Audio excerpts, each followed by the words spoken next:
Hola, bienvenidos al cuarto capítulo de Ojo al Podcast ANAM. Soy Isaías Morales y en Ojo Como Pisto he publicado varias notas relacionadas con la poca transparencia con la que la Asociación Nacional de Municipalidades emplea su presupuesto. Esta entidad cuenta con 12 millones de quetzales provenientes de fondos públicos, empresas y entidades internacionales.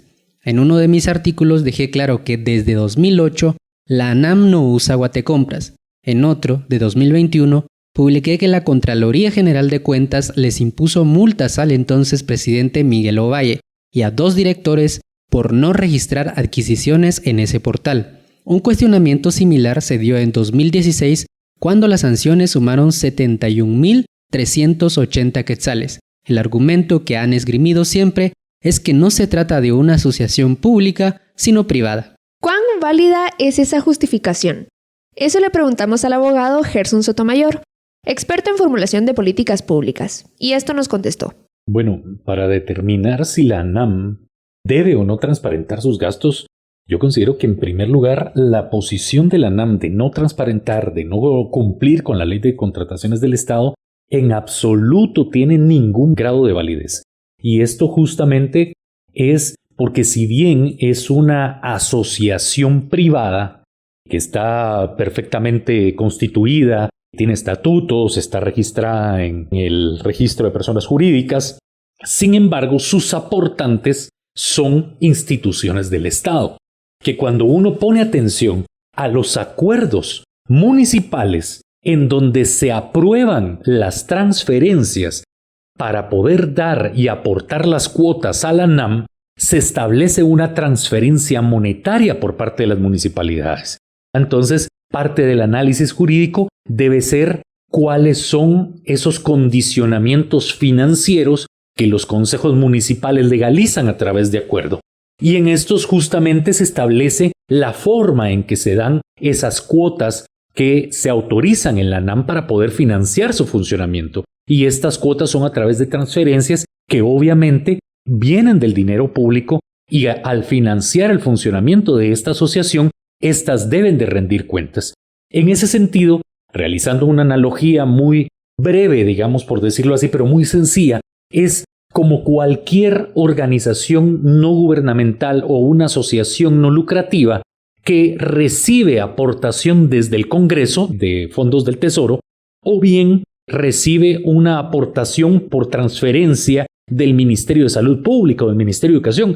Es básicamente la misma figura. Y en esa figura, obviamente, el dinero que se percibe de cualquier forma del Estado, esta debe de cumplir con la Ley de Contrataciones del Estado, Ley de Acceso a Información Pública, y esto, por supuesto, debería ponerle muchísima más atención Contraloría General de Cuentas, por lo menos la Oficina del Procurador de los Derechos Humanos, que cuando uno se mete a ver la página justamente de la ANAM, uno se da cuenta que plantean que ellos no son sujetos obligados a la ley, sin embargo están intentando cumplir con la Ley de Acceso a Información Pública y publican ahí cualquier cosa, digamos, pero deben de cumplir con la Ley de Acceso a Información Pública, deben de cumplir con la Ley de Contrataciones del Estado, deben de cumplir con la publicación de lo gastado en Guatecompras. Esos son temas fundamentales. Ellos se están excusando en una autonomía municipal que ya vimos que la autonomía no es impunidad municipal.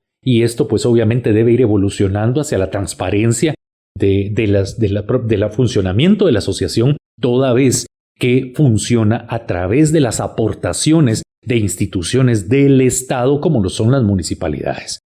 Eso es por un lado. Creo que la población efectivamente tiene ese derecho de conocer cómo funciona y en qué gasta ese dinero la ANAM. ¿Y esto por qué? Si esto fuera cierto lo que plantea la ANAM de que ellos no tienen que rendir cuentas, que no son sujetos obligados en las leyes de la República, pues entonces estaríamos hablando de una manipulación perfecta que cualquier alcalde podría formar una asociación, decretar que la municipalidad forma parte de esa asociación y entonces extraer todo el dinero público de esa municipalidad sin rendir cuentas. Es algo absurdo.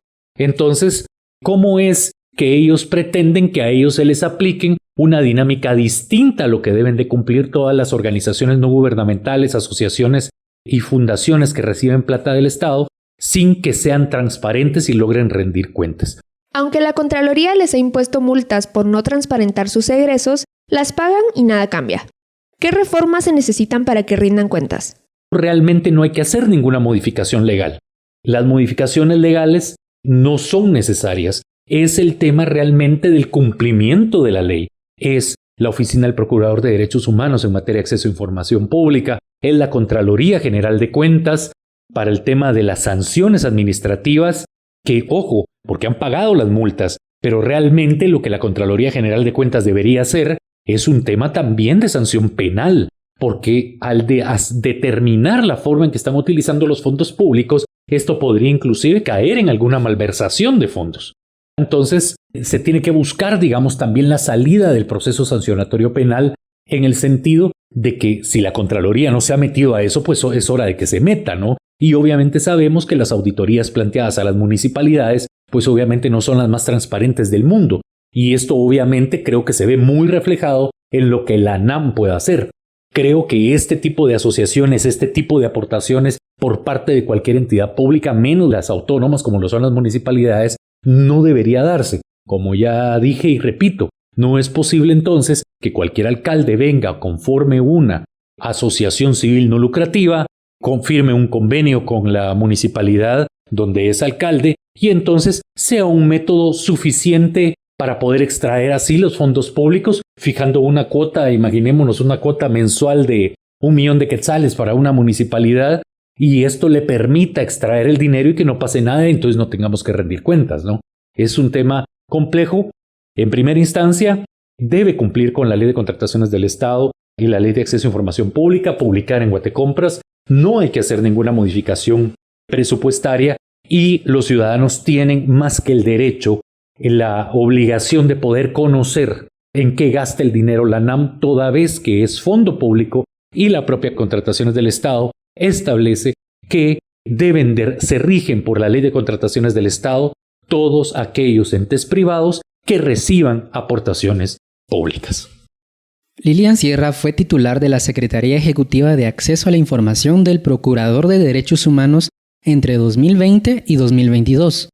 Durante estos años efectuó varios informes que daban cuenta de instituciones públicas que no rendían cuentas como debían.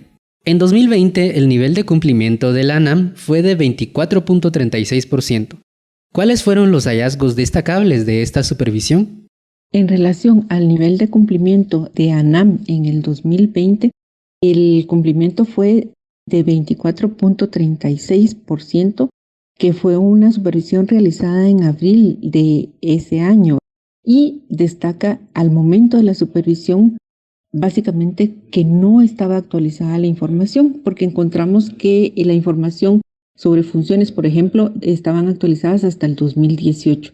No se tenía información sobre el marco normativo, tampoco se publicaba información que no le correspondía al numeral. Por ejemplo, se tenía en el directorio de la entidad, se tenía un directorio de empleados o funcionarios. También en relación a los gastos de representación estaban desactualizados hasta agosto del 2019.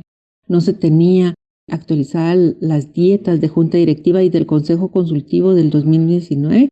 La publicación de reportes de empleados y asesores técnicos no se publicaban los nombres y estaban igualmente desactualizados a agosto del 2009. Y el último POA que se tenía era del 2019. No se tenía información sobre los resultados y avances del POA.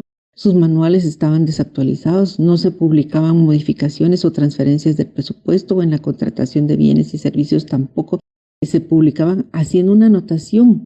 Y esto hay que tener, digamos, como mucho cuidado, porque ellos decían que a ellos no les aplicaba porque era una entidad privada. Sin embargo, deben de publicar la información porque los fondos que recibe ANAM son provenientes de las diferentes municipalidades. Entonces se constituyen en fondos, su origen son fondos públicos, entonces deben de publicar. Y también en general, como les decía yo al principio, está desactualizada la información. Por eso era el resultado de la nota tan baja. ¿Cómo se desarrolla este tipo de informes? Los informes de supervisión, básicamente se toma el artículo 10 y sus 29 numerales y se va haciendo un checklist de qué se tiene publicado. Entonces se ve, digamos, no solo la publicación, sino que esta debe estar actualizada y, como dice el artículo 10, debe estar actualizada y disponible en todo momento esa información y publicada, digamos, en los portales electrónicos. Y para saber, digamos, cuáles son las fechas que se tienen que tener actualizadas, nos basamos en el artículo 7 de la misma ley. Entonces, los informes lo que hacen es hacer una revisión de los portales electrónicos, ver sus 29 numerales e ir haciendo, digamos, qué es lo que tienen y qué es lo que no tienen. Entonces, con base a eso se saca sobre 100 la cantidad de puntos que sacan de ese informe. En comparación con otras instituciones, ¿cómo calificaría el desempeño de la ANAM?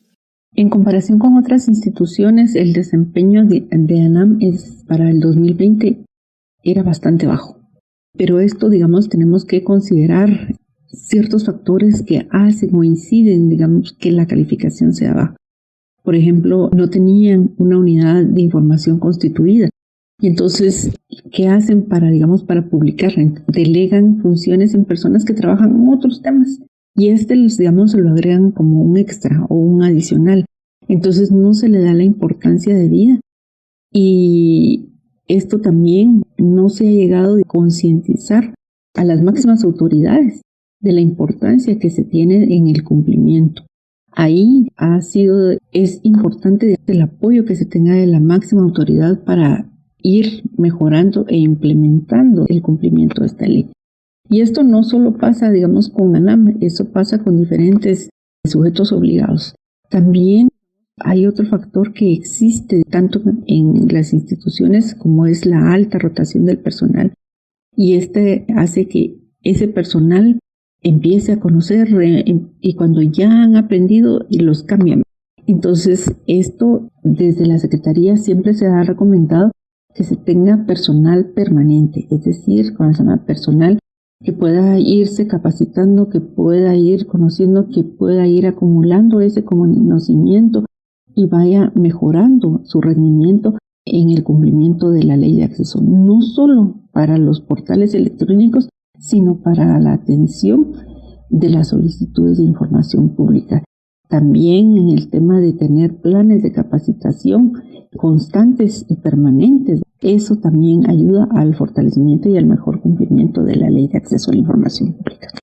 Gracias, Carmen e Isaías, por este cuarto capítulo de la serie Ojo al Podcast ANAM. En el próximo, el quinto, nos referiremos a la relación que existe entre el Instituto de Fomento Municipal y esta entidad. Hasta entonces.